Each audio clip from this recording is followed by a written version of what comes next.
आशा करता हूं आप सब बहुत अच्छे होंगे। मेरा नाम है सिद्धांत अग्निहोत्री, स्टडी ग्लोस पे आपका बहुत बहुत स्वागत है। मार्को रूबियो ने कहा है कि भारत रशिया से तेल नहीं खरीदेगा, उन्होंने हमको एश्योर किया है।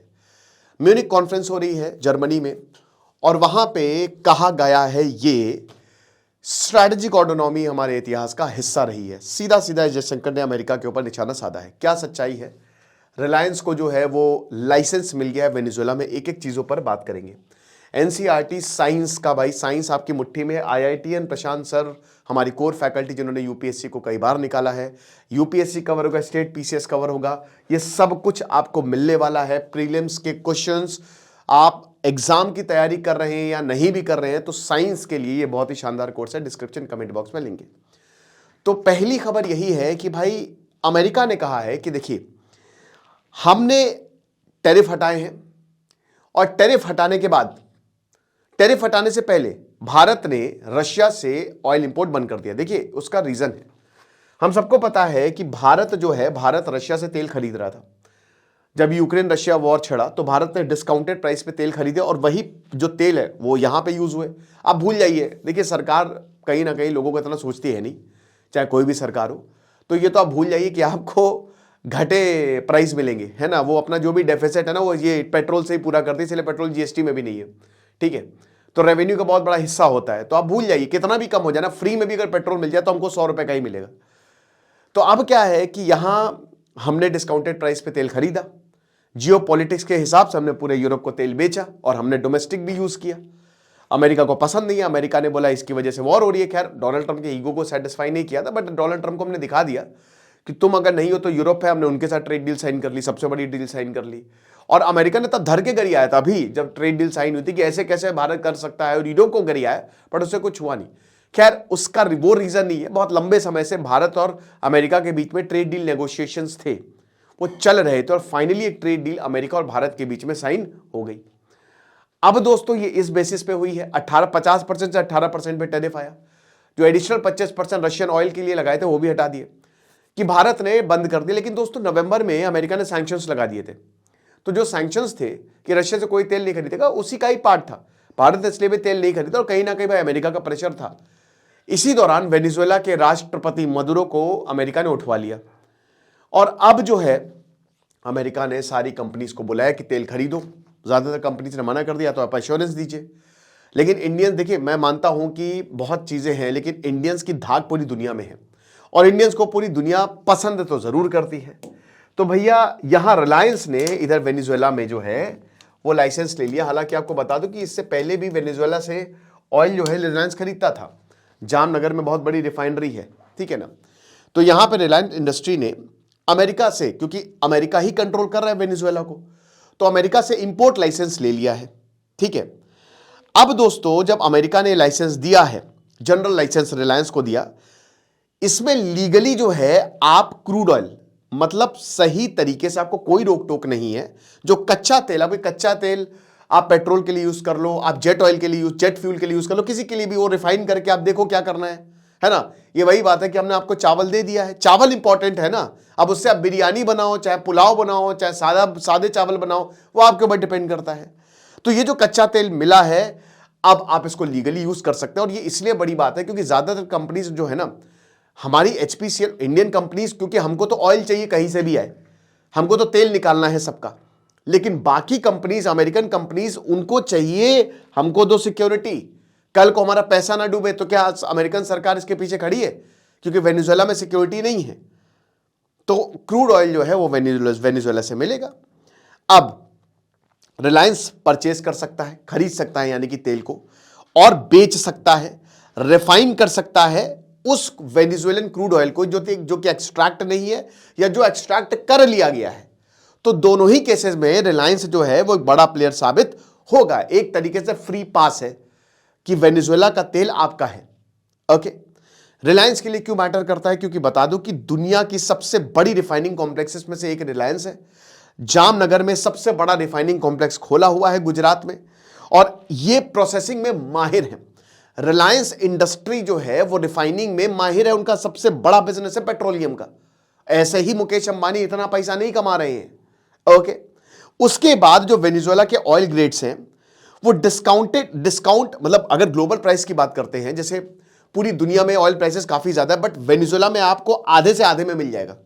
तो डिस्काउंटेड प्राइस पे वेनेजुएला का ऑयल हमेशा आपके लिए अवेलेबल रहेगा, जिसकी वजह से रिलायंस का जो फीड स्टॉक कॉस्ट है वो कम होगी और प्रॉफिट मार्जिन जो है वो रिलायंस के बढ़ेंगे।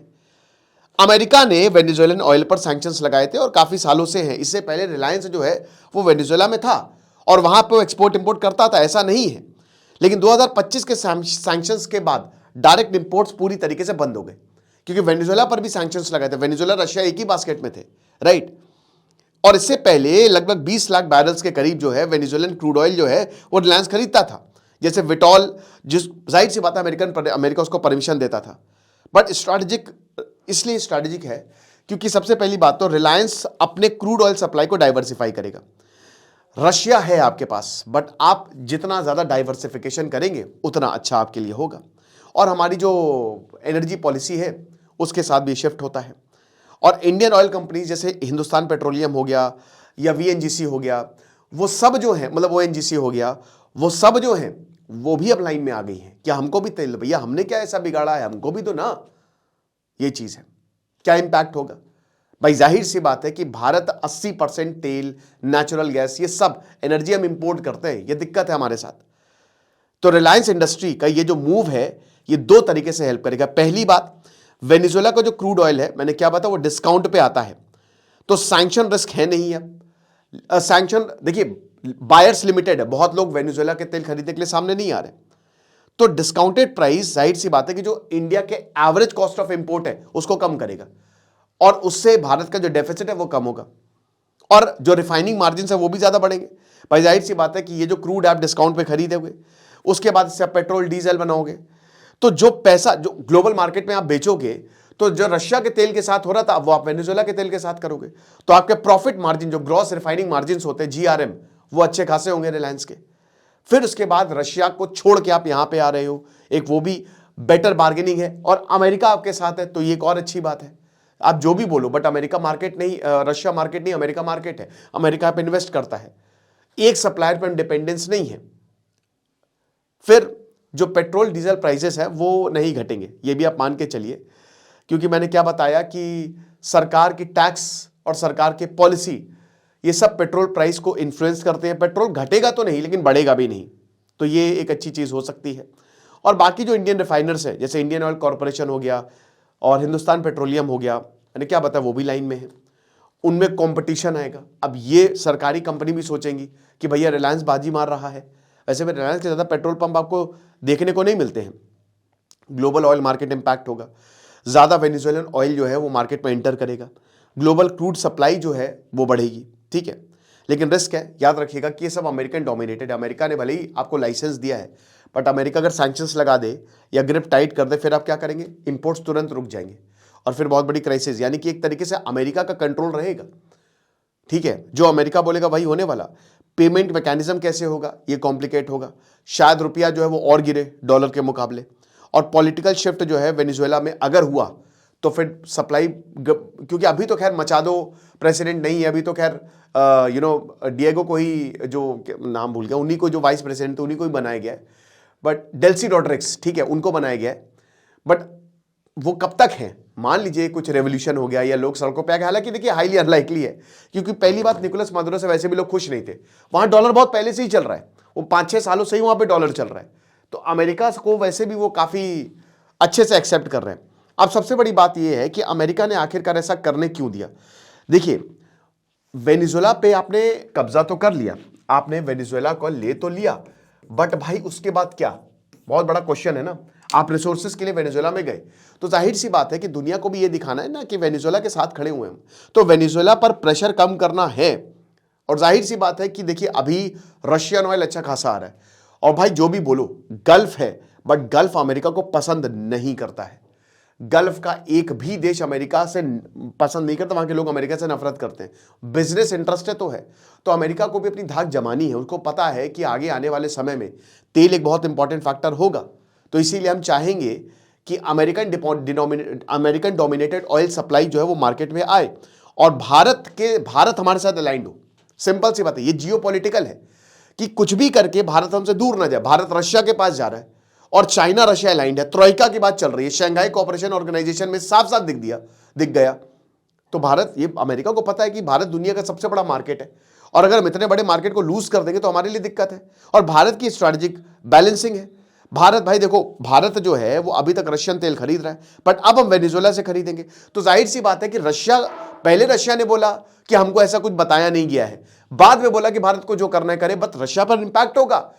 हम नेगोशिएट कर सकते हैं सीधा रशिया के साथ इस बात पे कि भाई देखो, तुम्हारा आ गया है यहां पे प्रतिद्वंदी, तो तुम और कम पे हमको पैसे दो, तेल दो, तो देख लो। और उसके बाद जो मिडिल ईस्ट के सप्लायर, उनके साथ भी ज्यादा लेवरेज। भाई कंपटीशन बढ़ गया है। वेनेजुएला के पास सबसे बड़े तेल भंडार है, बस उसको रिफाइन नहीं किया। अब ऐसे लाइसेंस मिलेंगे तो आपके पास रिफाइनिंग कैपेबिलिटी भी आ जाएगी, तो सिंगल जियोपॉलिटिक ब्लॉक पे आपके डिपेंडेंस घटेगा। ओके, और भारत की जो पॉलिसी है, जैसा कि अजय शंकर ने बोला, हमारी स्ट्रैटेजिक ऑटोनॉमी है, हम अपने हिसाब से देखेंगे कि किससे हमको ट्रेड करना है, किससे नहीं करना है। तो एक तरीके से ये सटल मैसेज है रशिया को, ओके, कि आपने हमको तेल दिया लेकिन डिस्काउंटेड प्राइस पे वेनेजुएला का भी तेल अवेलेबल है। अभी भी देखिए सैंक्शंस हटा नहीं है वेनेजुएला पे। अब क्योंकि सैंक्शंस नहीं हटाए तो वहां पे कंपनी ज्यादा जा नहीं पा रही, लिमिटेड बायर्स है, और भारत सबसे बड़ा रिफाइनिंग मार्केट है। ओके, ग्लोबल पिक्चर्स की बात करें तो ऑयल सप्लाई मैनेजमेंट ज्यादातर पॉलिटिकली होती है। जो ऑयल सप्लाई होते हैं उसको पॉलिटिक्स के लिए, राजनीति के लिए उसके दाम ऊपर किए जाते हैं, नीचे किए जाते हैं, जियोपॉलिटिकल है बेसिकली। ओके, तो ओपेक प्लस डिसीजन, जो ओपेक है, जो 13 कंट्रीज का समूह है, जो गल्फ कंट्रीज और कुछ अफ्रीका में कंट्रीज हैं, जो ऑयल के प्राइसेस को कंट्रोल करती है। फिर उसमें रशिया भी था, ओपेक प्लस, ठीक है, बट अब तो नहीं, अब तो वो भाग गया है, अब तो भगा दिया है। तो एक तरीके से जो ये कंट्रीज हैं ये सब देखती हैं कि भाई तेल के दाम कैसे होने चाहिए, और तेल के दाम ऊपर जाएंगे तो इकोनॉमी भी फिर भाई नीचे जाएगी, क्योंकि फिर महंगाई बढ़ेगी, प्रॉब्लम्स आती हैं। तो ये काफ़ी लंबे समय तक अमेरिकन, ओपेक भी अमेरिकन डोमिनेटेड है, वो सब अमेरिका ही जो है वो देखता है। ओके, तो वेनेजुएला ऑयल जो हम खरीद रहे हैं, तो जो शॉक्स आएंगे, जैसे ग्लोबल सप्लाई में कभी भी शॉक्स आ सकते हैं, ओपेक पे आपकी डिपेंडेंस घटेगी, और जो सप्लाई चैनल्स है उस पर इंफ्लुएंस बढ़ेगा, क्योंकि एक बार रिलायंस घुस गया, पहले से भी था, अगर और ज्यादा उसने ताकत वहां पे ले ली तो भाई इंडिया की लेवरेज भी बढ़ेगी। तो जाहिर सी बात है कि it is quite geopolitical, but ये इकोनॉमिक भी है, ऐसा नहीं है भाई। इकोनॉमिक मोटिव, आपको सस्ता क्रूड मिलेगा, बेटर मार्जिन मिलेंगे और स्टेबल सप्लाई मिलेगी, ठीक है। अमेरिका जो है, अमेरिका के कंट्रोल है, तो अमेरिका भी यही चाहेगा कि भाई हमारे यहाँ भी पैसा है, हम खुश तो आप भी खुश, और अपन तो वैसे ही खुश। तो ये सारी चीजें हैं। बाकी आपको क्या लगता है मुझे कमेंट बॉक्स में जरूर बताइएगा। और एनसीईआरटी का कोर्स है, आपको बहुत ज्यादा फायदा होगा, आप इसको अवेल कर सकते हैं। Thank you so much.